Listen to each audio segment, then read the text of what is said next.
মাত্র 1 মিনিটের মধ্যে জিএমও, আরডিএনএ এবং জেনেটিক ইঞ্জিনিয়ারিং সম্পর্কে জেনে নেওয়া যাক। চলো, আমরা জানি মানবদেহ অসংখ্য ক্ষুদ্র ক্ষুদ্র কোষ দিয়ে গঠিত, আর প্রতিটি কোষে রয়েছে ক্রোমোজোম, যা তৈরি হয় ডিএনএ বা ডিঅক্সিরাইবোনিউক্লিক অ্যাসিড দ্বারা।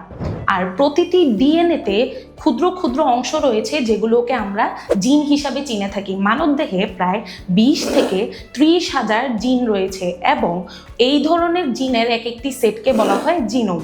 গবেষণার মাধ্যমে যখন একটি জিনকে সরিয়ে সেখানে অন্য জিন বসানো হয় বা পরিবর্তন করা হয়, তখন উক্ত ডিএনএকে বলা হয় আরডিএনএ, রিকম্বিনেন্ট ডিএনএ, এবং সেই আরডিএনএ সমৃদ্ধ কোষকে বলা হয় জিএমও, অর্থাৎ জেনেটিক্যালি মডিফাইড অর্গানিজম।